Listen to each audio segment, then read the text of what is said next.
very happy and really honored to have with us today Professor Alice Nieuwboer, who is a very well-known researcher in the field of gait and Parkinson's disease, and more specifically on a freezing of gait in Parkinson's disease, one of the most fascinating phenomena in motor Parkinsonism, or motor and cognitive aspects. Alice is from KU Leuven University in Belgium, from the Department of Rehabilitation Science, and she's been leading the field for the past 25 years, I think. We have been collaborating over the years on several projects, and it's a real honor, Alice, to have you with us.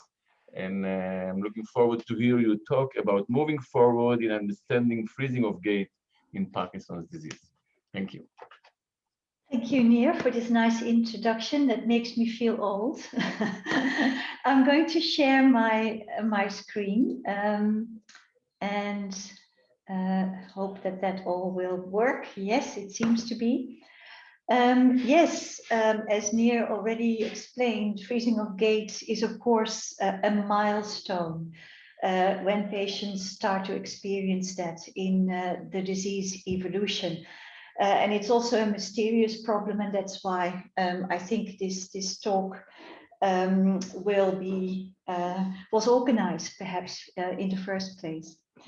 Okay, so first of all, if I can move my screen, which at the moment doesn't work,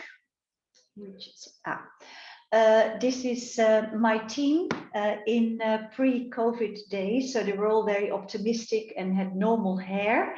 At the moment, these hairdos are a little bit different than what you see here on the picture. But most of all, I want to thank them for their contribution to what I'm going to talk about today. Of course, a talk without a video of freezing cannot really explain the phenomenon. So that's where I want to start. And I'm going to show you two examples. This is an example that is also very striking in my view. So here you see the episode in action when approaching the stair. And then this remarkable, very fluent movement up and down the stairs, which would suggest that the patient doesn't have any Parkinson's disease any longer if you see the patient going up and down the stairs. And of course, as soon as he comes down, you see the freezing of gait coming back. The second example here is a patient that is having an episode in an open space and some,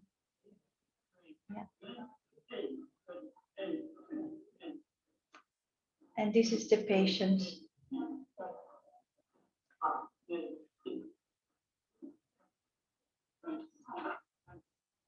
This is a patient self-cueing himself in Dutch, but I think you can get what he was doing. He was counting, of course. So the videos illustrated a few things.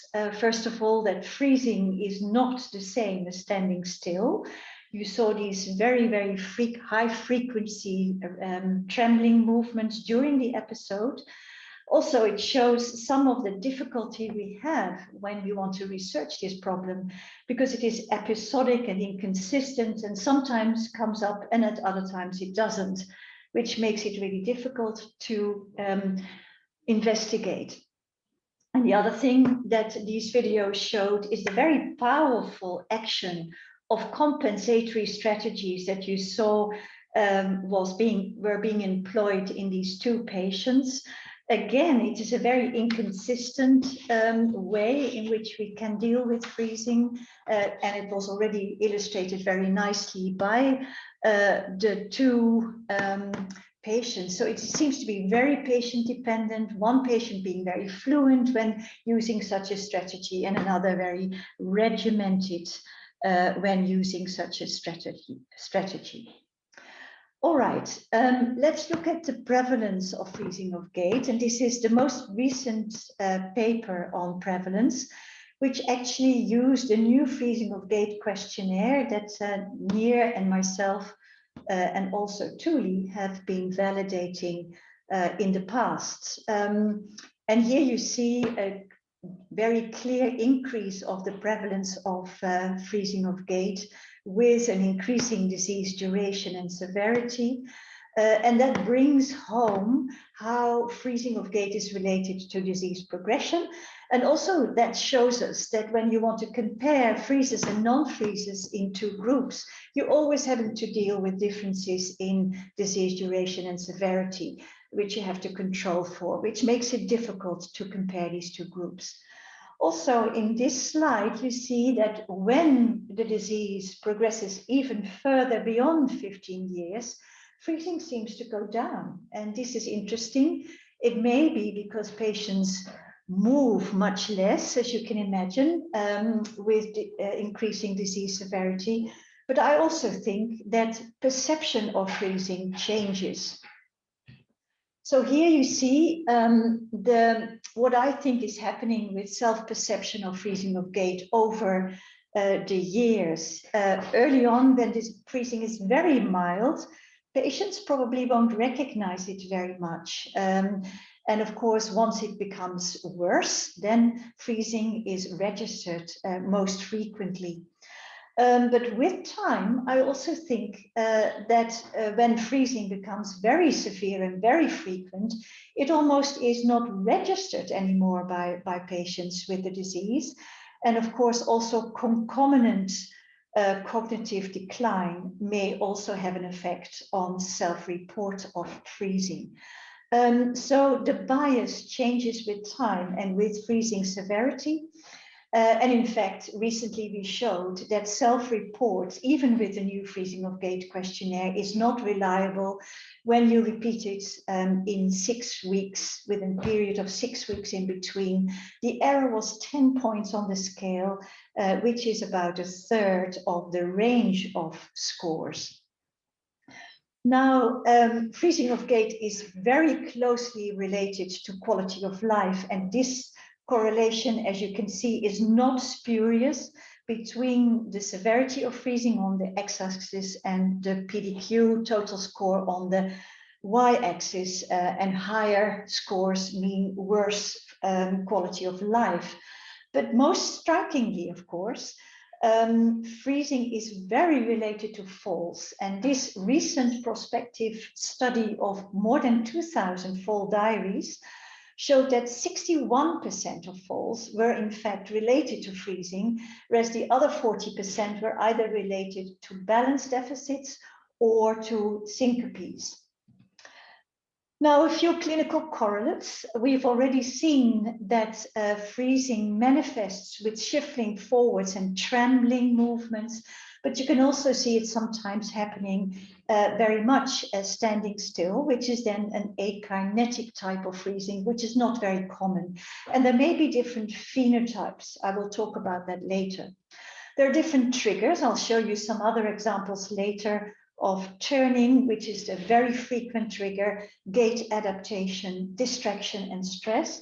And also different pathologies can underlie freezing of gait. I'm not going to mention all of them, but other movement disorders can also be a reason for freezing of gait. And then there are many treatment factors that have an impact on this behavior. Dopamine response and deep brain stimulation amongst the 4 mentioned. And I already showed you some tricks and cues that helped freezing as well. So let's look at medication and STN-DBS. Well, this is a recent study that was different than the studies that have been done so far, because here the researchers actually looked at freezing scores as rated by video. And you can see 4 types of freezing episodes were rated before and after medication intake: starting freezing, turning freezing, open space freezing, and destination freezing, in the 4 categories. And you see that medication had a really nice effect, a large effect size of 1.2. And on the other hand, after these patients underwent STN-DBS, You also saw that the STN-DBS had a large effect on freezing scores. Also, what that was interesting was that it was also medication and STN-DBS had a cumulative effect of 0.3, probably meaning that the one intervention else actually released some extra benefits from the other intervention. Now, of course, looking at the effects of medication really need to be done in a situation where patients are not suffering from the so-called white coat effect. And the white coat effect on freezing is that it reduces the amount of freezing episodes. And that's why in this study that I will come back to later, which is the DFOG study, and that we're doing together with collaborators from Tel Aviv, we actually looked at on and off differences in standardized tests in the home situation. And here you see 5 different standardized tests, whereby I'm not going to go through all of them, because what I will do is in the next slide, I will show some videos whereby patients are undergoing some of these home tests. What we did here is what we calculated the percentage time frozen, which at the moment is the gold standard measure of measuring freezing. So here you see the importance of using different triggers for a valid assessment of freezing. This is a fast 360-degree turn in the home situation into both the right and the left-hand side. And you can see here that it reliably brings up freezing of gait in these patients and in many others. However, in the middle, you see a patient here that is also doing the same test during off medication, but doesn't show any freezing, despite that this is a very important freezing trigger.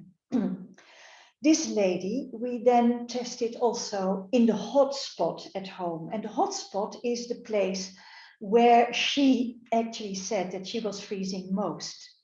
And in her case, that was in the larder. She was actually bringing us to the cellar, going down some steps, going through a narrow corridor, and then turning only 180 degrees. And here she is freezing clearly in the hot spot. That is therefore very important to take on in a valid freezing assessment. When we looked at the medication effects per trigger in these home situations, we found that the effects of off in red and on are very clear in all triggers, apart from the 360-degree turns. There you don't see a significant effect of levodopa.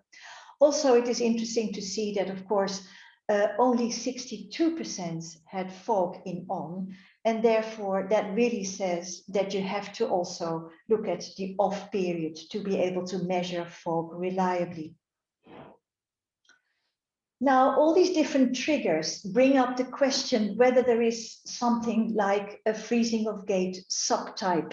And Egout Martens et al. In 2018 seem to suggest that those subtypes are there, because when they asked in which situations patients froze, 13 said that they had that during turning, and those 13 also had more motor asymmetry on an UPDRS score.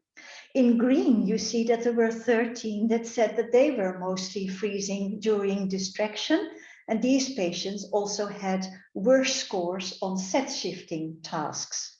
And then 15 said that they had freezing when they were exposed to stress, and those patients had higher anxiety trait scores as well. So this first study actually indicates that maybe subtypes are apparent.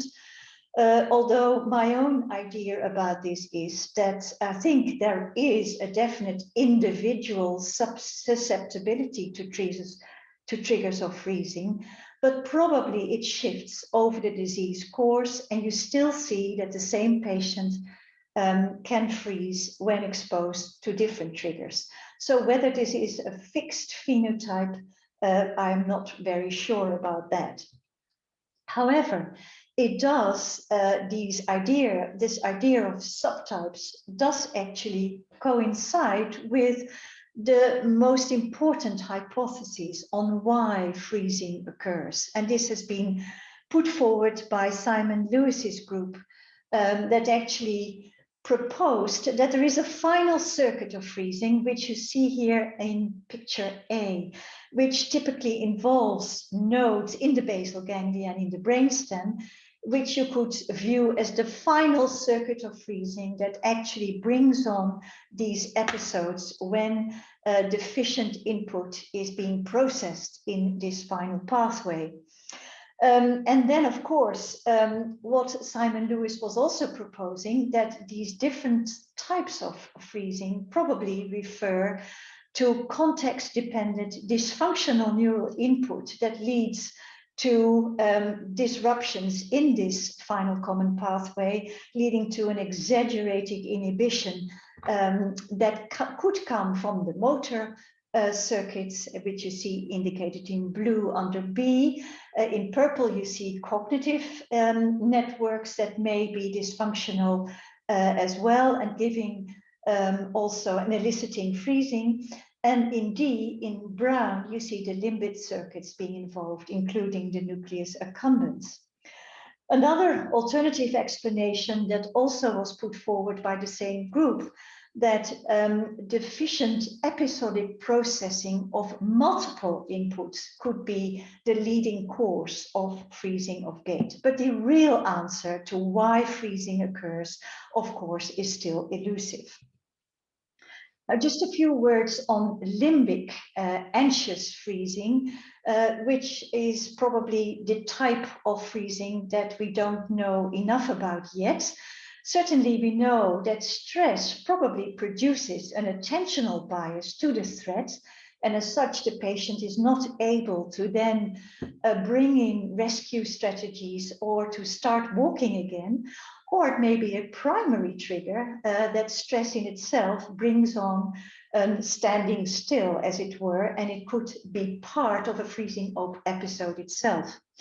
Now, this study that I show here was done by Egout Martens, again in Sydney, and they actually contrasted patients walking in a virtual reality over a ground trajectory and compared it with an elevated trajectory that actually triggered fear of falling. And in the elevated condition, freezing episodes were recorded much more frequently, and also heart rate changes were recorded, particularly in the anxious type. In a second experiment, Kylene also looked at freezing episodes and in relation to heart rate changes, and she found that just before a freezing episode, heart rate changed, but only in the anxious freezers and not in the other subtypes, although the group differences between those subtypes were not as strong as these example patients. Actually, also heart rate changes were already recorded also in Tel Aviv in relation to freezing episodes.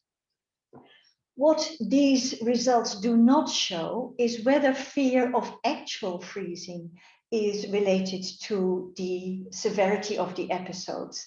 And this may be, of course, the explanation of the hotspot that we saw earlier. The fact that patients anticipate on freezing may already bring on an episode or make it worse. Now, of course, a few words on cognitive and freezing, cognitive capacity and freezing. And this type, of course, is of particular interest in the Tel Aviv group, who have been the proponents of cognitive involvement in gait control. And the question still is there, whether it is a primary involvement or a secondary involvement, similar to the anxiety and freezing of gait. So yes, the decline in cognitive function has been shown to be related to freezing severity, and there may even be a break point whereby freezing of gait is actually primary cause of freezing, especially when patients are distracted. But on the other hand, recent studies have shown that when you look cross-sectionally at the cognitive capacity of freezers and non-freezers, that these changes are very much related to disease severity. So this large study showed that when you control for disease severity in cognitive tests between freezers and non-freezers, actually the differences were no longer there. And also cognition was only weakly related to freezing severity. So at the moment, looking at these wider studies, the relationship between cognition and freezing is no longer supported by very strong evidence. Briefly, I want to talk about the question, why do freezers fall? And this is something of our interest in our group, because we actually feel most familiar with the motor type of freezing. And one of the components certainly is medial lateral weight shifting, which in our view is central to freezing as well as central to the balance deficit that freezers may have. And that's why we asked freezers and non-freezers and controls to perform this medial lateral weight shifting task, to follow this target on screen. And we tested this in a screen that actually changed in terms of the speed of the target. And we found that freezers indeed had reduced amplitudes in this direction, showing that they can invigorate axial movement less well and adapt it less well to changing circumstances. And we feel that this probably is quite crucial for why patients also find it difficult to respond to balance challenges in daily life. Also, the work of Will Young recently showed similar results. They also showed that freezers had reduced medial lateral weight shift during gait initiation than non-freezers. And you could easily actually correct that deficit by a verbal instruction to freezers, which also helped them to step out of a freeze. So that, I think, is an important finding. Now, we also took these patients with these deficits into the scanner, and we asked them to imagine this actual task with motor imagery while they were in the scanner. We asked them to imagine themselves to go up and down towards a target, a big and a small target, and the small target was the most difficult condition. We also had a control task whereby we asked them to visually follow a target as well, with often small and a large amplitude. And we asked them to button press these tasks so that we could test whether they were actually engaged in motor imagery. And we found here the three groups you can see all showed different movement times when they had to perform the task in real life, and also the imagery task times actually compared very well to the actual moving times, and show differences between the big and the small targets, showing that they were actually engaged in motor imagery in the scanner. What we found was that the neural activation in subcortical balance hubs was reduced in freezers compared to non-freezers in the pontomedullary junction as well as in the cerebellar lobes.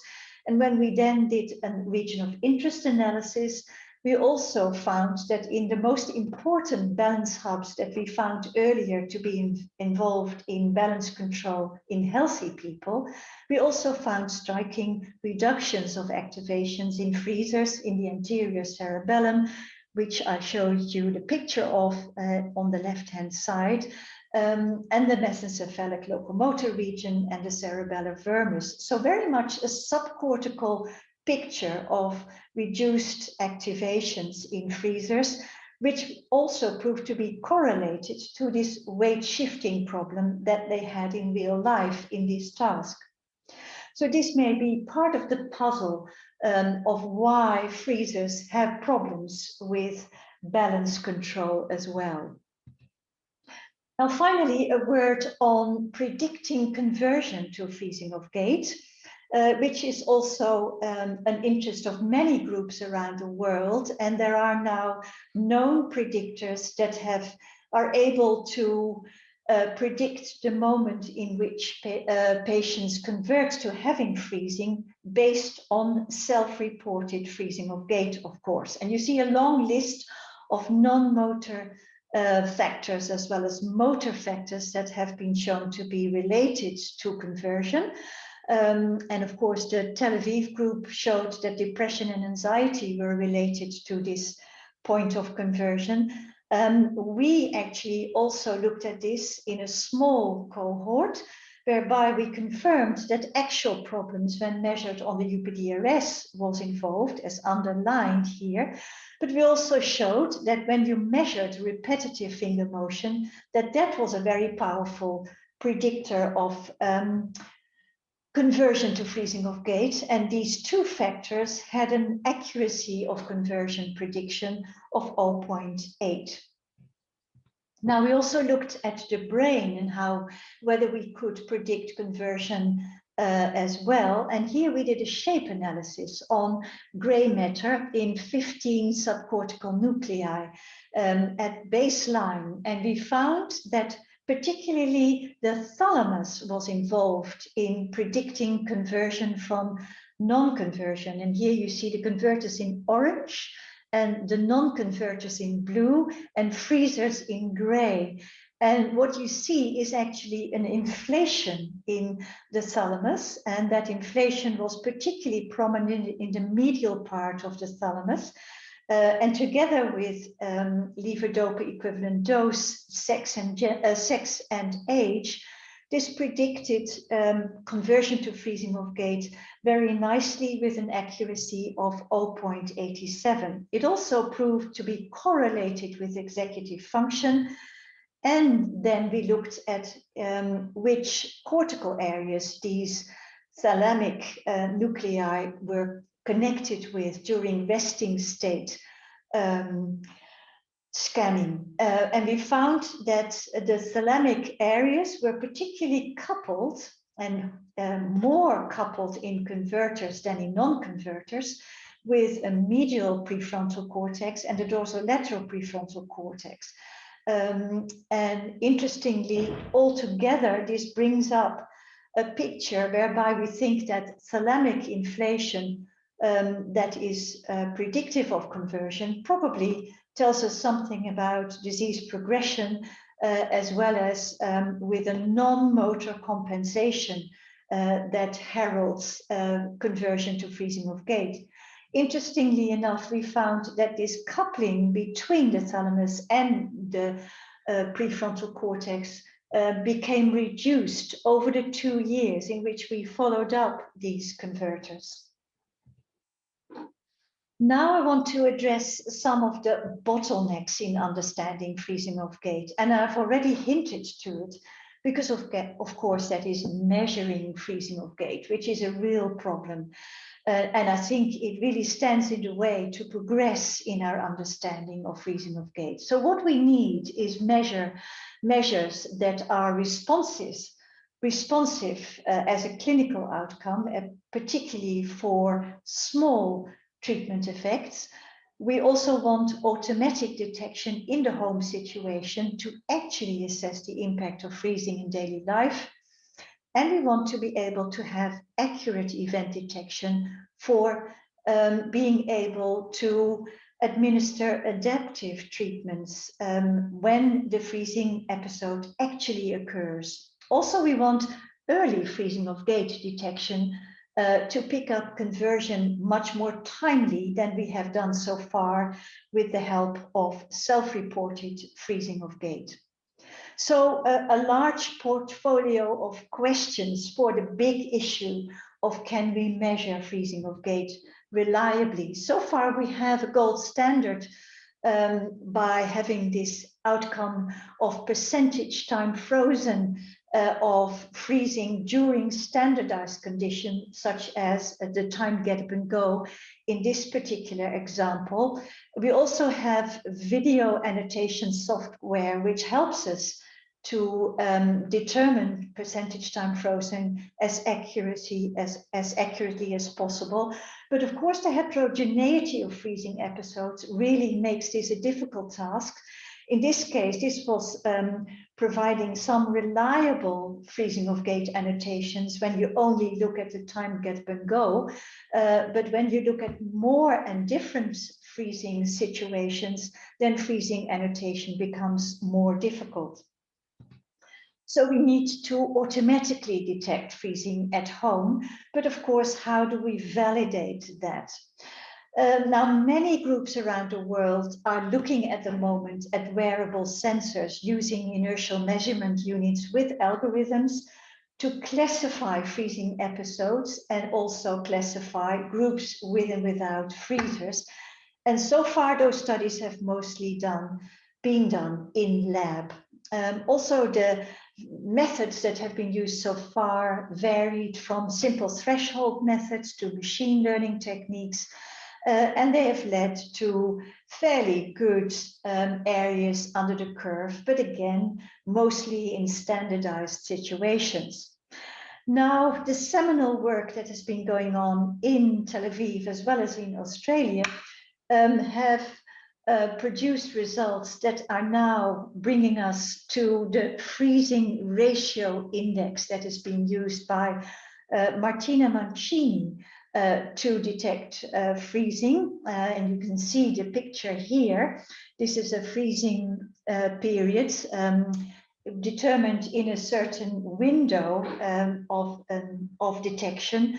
And you see here an increase of high frequency oscillations that herald the freezing episodes, and by which this algorithm can pick up this freezing ratio index, which then goes up as well. So it is a good signature of freezing. But Martina also recently showed that this type of ratio determination is less sensitive to short episodes of freezing and also not so sensitive to akinetic forms of freezing of gait. So like many other centers in the world, we are also looking at whether we can develop a freezing detection platform. And in our case, we're doing that using 4 modules, 4 stages of development. And we're only in the first stage at this particular moment in time. Our approach is a little bit different because we're using freezing collected data in the 3D gait lab with Vicon cameras to build a generic deep learning algorithm, which can then simulate the best marker positions for wearable sensors, which we then want to use in the later stages of this project. So I'm just going to show you a little bit about this initial deep learning algorithm that we have developed. This is the freezing of gait situation in 180 degrees and 360 degrees in the gait lab with the expert Vicon annotations, as well as the lab registrations that we used for developing this algorithm. And here you see that we used various patients to develop the algorithm with and refine it with as learning sets for the next patient that then comes into the algorithm development stage. Now, the overall algorithm accuracy that we could develop on only a very small sample, of course, this needs to be validated in a larger sample, was very optimistic. Almost 98% of the sample-wise accuracy is what we achieved. But I'm going to show you a more honest vision of the algorithm accuracy, because here you see 1 and 2 patients whereby the model and the expert weren't actually very much in agreement. And I'm also going to show you the videos of those 2 examples. Here you see that the model picked up many more small episodes than the actual expert. So here is the patient undertaking a turning movement, and while he's turning, the model is beginning to pick up now a short freezing episode, especially at the inner circle of this turn. And again, he's picking up the feet being put to the ground, but only now is the expert registering a freezing episode. So that is one example where possibly the model is more accurate than the expert. And in the next example, I'm showing you an expert that actually annotated an episode as lasting very long.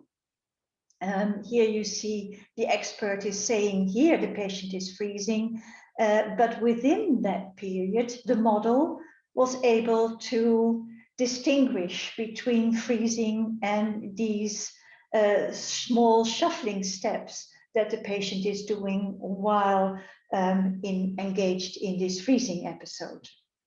So this work is still ongoing. And we want to collect new freezing data with wearable sensors. This is the basic setup with a video camera for freezing annotation as well. And we're going to integrate other signals to make sure that we also pick up akinetic freezing episodes and differentiate freezing from voluntary stops by having heart rate variability and skin conductance, foot pressure input, as well as RGBD camera input as well to pick up the postural changes during a freezing episode.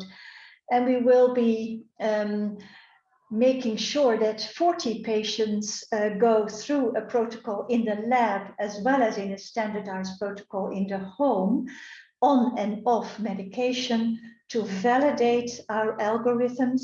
And finally, we hope to get to the last stage, which is unsupervised home detection as well for a few hours with video annotation as well. Now, although we think that artificial intelligence is of course very important in the technological development of freezing measurement, we also feel that human input remains important. So we think that at some point in this process, we can use the generic freezing algorithm, add patient-specific data to it, and then have a clinical expert to verify the platform detection as well, so that we increase the model transparency and reiterate the learning with clinical expertise. And we think, therefore, we can perhaps get closer to clinical purpose and acceptance. Now, finally, a few words towards personalized rehabilitation for freezing of gait and where we stand with that. In my view, there are two main ingredients of training for freezing of gait. We need to offer relevant training for freezing, whereby we want to increase the compensatory resilience in freezers. And for that, I think we really need to aim for cognitive, sensory, and even limbic and motor symptoms, of course, to make them stronger and therefore be able to withstand episodes that may come up. And for that, I think dual task training is probably suitable, balance training, gait adaptation training, and obstacle negotiation as well, which are my first favorites in this relevant training portfolio and menu. A second component is freezing specific training. And by that, I mean teaching patients rescue strategies. And you saw already the potent action of that. Cueing, self-prompting, action observation, and all kinds of strategies can maybe help patients when they're actually experiencing a freezing. But we also saw that with stress and cognitive distraction, patients find it actually quite difficult to put these strategies into action when freezing occurs. And therefore, we are testing this specific system, which is the DFOX system, whereby we're also using wearable technology to help to pick up freezing when it comes on and then deliver these strategies through earphones then patients are using the system. And this refers to the DFOG study that we are doing together with colleagues from Tel Aviv. And Jeff Hausdorff is the principal investigator of this project, and it is funded by the Michael J. Fox Foundation. And here you see what's happening. In gray are indicated the freezing episodes, and then cueing comes on when it happens. And when it happens again, we could also have a verbal instruction coming on as well. So I think we're looking at the effectiveness of this system with, as contrast, a similar system, but without these freezing specific information. And I think most of all, this will teach us a lot about what happens when patients actually experience these episodes and why they cannot actually access their rescue strategies so well in some circumstances. As for FOG relevant exercise, we're also doing a study at the moment in which we are interested in the effects of split belt training for freezers, because we think it will help them to train gait adaptability, balance, and turning skills. And here you see a split belt training in action during week 4 of the 6 weeks training. Here you see different speeds of the different belts that are now changed to the other belts, as you can see, because this is already late in the program. This is a repeat of the video. You see this, the slow and then changing gait speeds on the 2 belts. And in an initial pilot study, we could show that the percentage time frozen during 360 degrees turns is already reduced when we are comparing this type of split belt training sessions with tight belt training. And this was pre-post retention 24 hours later. Also, we saw really nice results on turning, especially on dual task turning, when we looked after this intervention. And we're now doing a long-term training study, including both freezers as well as non-freezers. So for relevant exercises seem to be useful. And this is also what we found in a recent systematic review, which is about to be published, when we looked at all the studies that had been using FOG relevant exercises. And this is an effect size that was registered with freezing of gait scores. We found that altogether the effect size was about 0.6. And then also freezing specific exercises were significantly effective, albeit at a smaller effect size. We found that generic exercises, however, were not at all effective for freezing. So you really seem to have to pick your type of exercises to be relevant for freezing. So this is the model that we want to move towards with time. Here you see the 3 categories of exercise: generic, FOG-related, and FOG-specific. And you see with disease duration in the red line, the freezing episodes becoming more and more frequent. Now, with early intervention and with early FOG-related exercise, we hope to reduce these prevalence of freezing episodes by also these 2 interventions, getting them early on, emphasized in the disease course. So finally, the take-home message is that understanding the heterogeneity of the episodes remains on the top of the agenda of understanding freezing. We want to validate accurate assessment methods. That's, I think, in very important priority. Finally, develop decision algorithms for treatment, not only for rehabilitation, but in my view, also combining medical and non-pharmacological approaches for different patients with different subtypes of freezing. And that is my final message. And I want to thank Nier and the people from the Aufzien Center to have invited me for this talk. Thank you.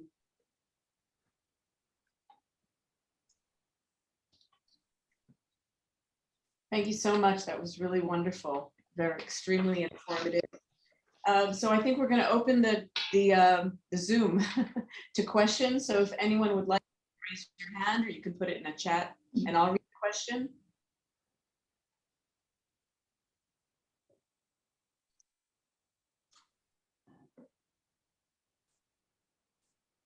Everyone is thinking. I do see a chat though. Just one second. Okay. No. Yes. Itai.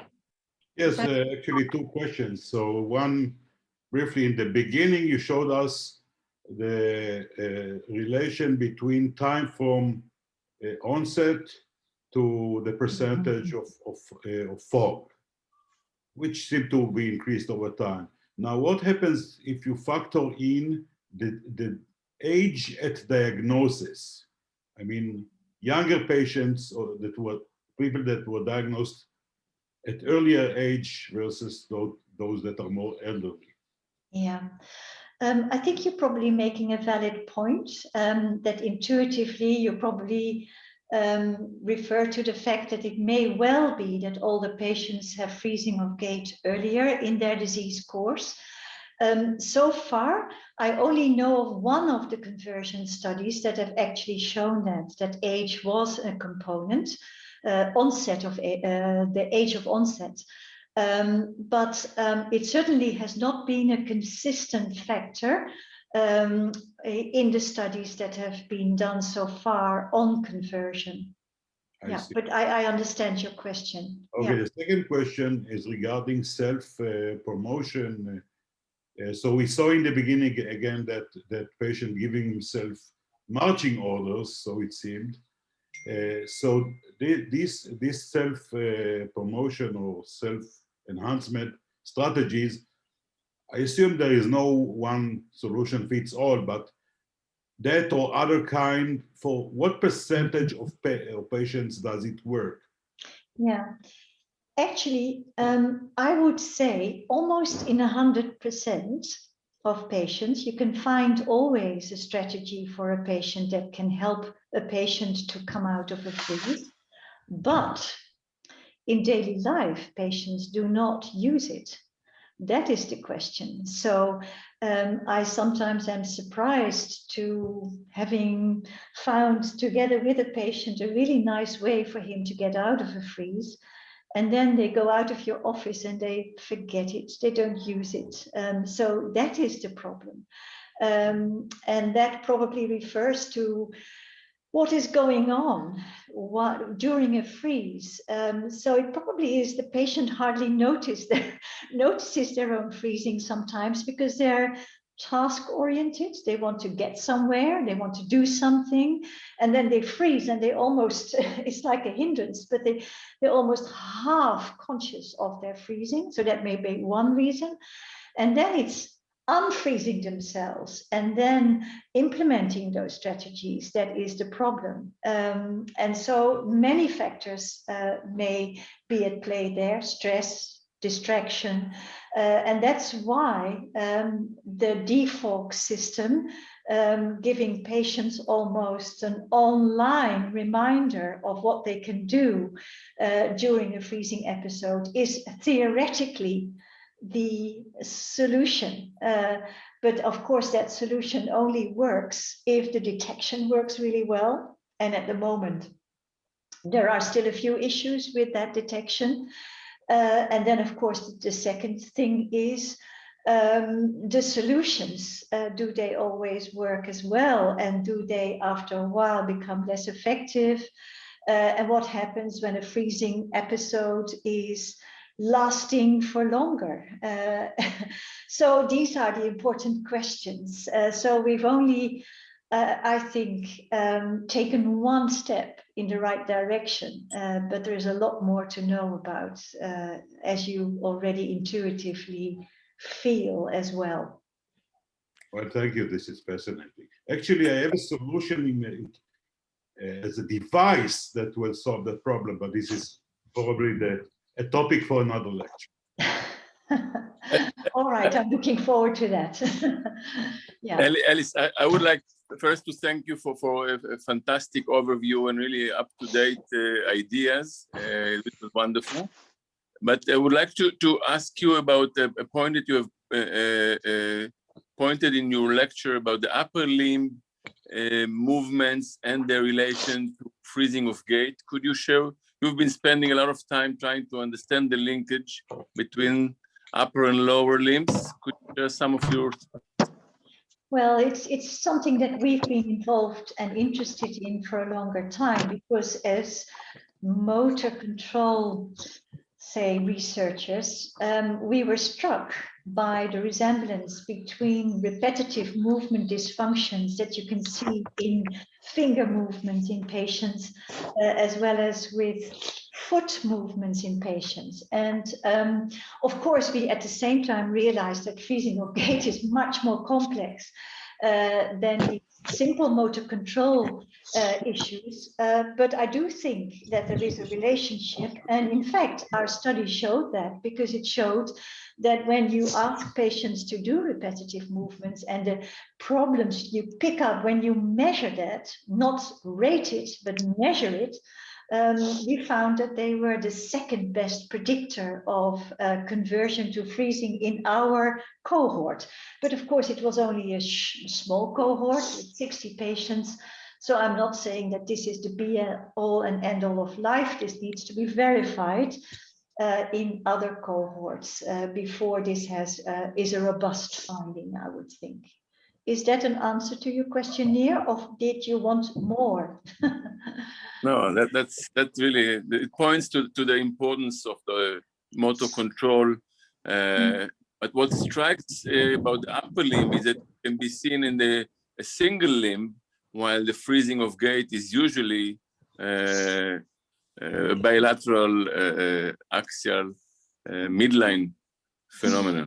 Yeah, well, clearly it is more complex freezing, and we also noticed that comparing unilateral with bilateral movements of the fingers, the bilateral, particularly complex bilateral movements, whereby you're out of phase, also elicited freezing more. So the more complex you make it, the faster you make it, the smaller the amplitude you ask for, the more freezing episodes you get. Yeah. Thank you. Okay, I'd like to call on Dr. Israeli Korn. Simon, if you have a question. Yeah, thank you very much for an excellent lecture. Just I've got I guess it's a comment and a question. So the comment is, I think, is very, I completely agree with your last sort of slides about the importance of early intervention before someone has freezing. Every patient with Parkinson's is at risk of developing freezing at some point down the line. And I think we've got a lot to learn from patients themselves, because it is so individual, the strategies. You know, there are a few patients who I can recall who were very serious about their exercise regime and the physiotherapy early on in the condition, and they are able to compensate when they reach the freezing stage because of this motor repertoire that they have built. And it makes me wonder if you could give me a bit more information about that, the first video, how he went up and down the stairs and even did a backward step down the stairs. I couldn't do that, you know. What's his background? Well, there's nothing specific about that patient, but it is very striking how gait can be generated through other networks, clearly.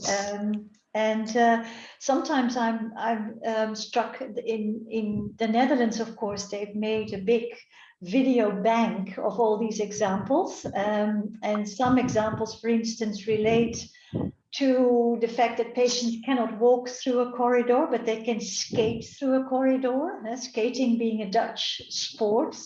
So it seems to relate sometimes to movements that can be done, which are less well learned than gait, because I suppose gait is one of our most old movements that probably are captured in motor memory, and especially in the basal ganglia, whereas other movements such as walking up and down a staircase or running or whatever are later movements that were learned later, and therefore people can tap into those circuits better, I would think. Sometimes it also seems to be connected with emotional circuits as well. So patients that particularly liked a certain sport and feel very familiar and happy to be able to do that sport. I remember one of the videos of a tennis player.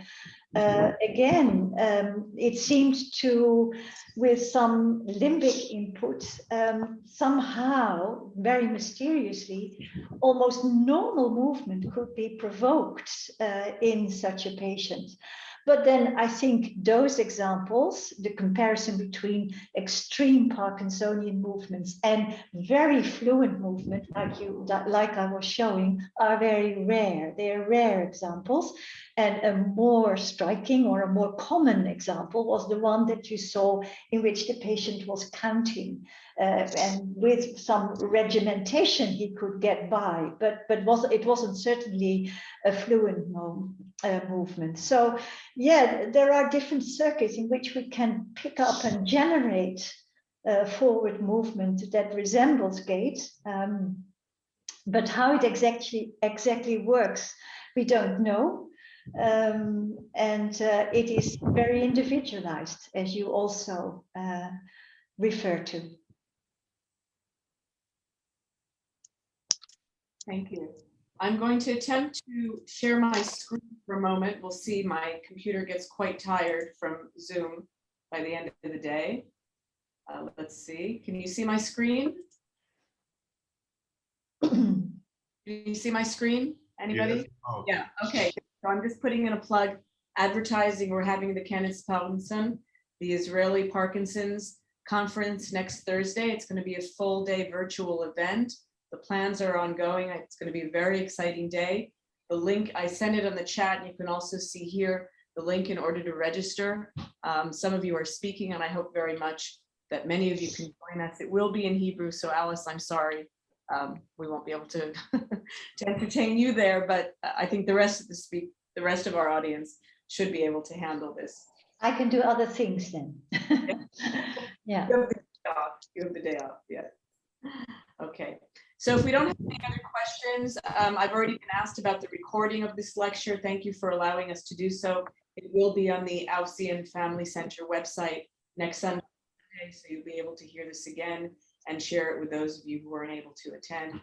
I want to thank you very much for joining us. We hope that in person, you clearly have a lot of friends and colleagues here in the greater Tel Aviv area, so it would be wonderful. So to thank all of you, and everyone, keep safe and enjoy your week. Shalom. Goodbye. Pleasure. Thank you. Thank you. Thank you so much.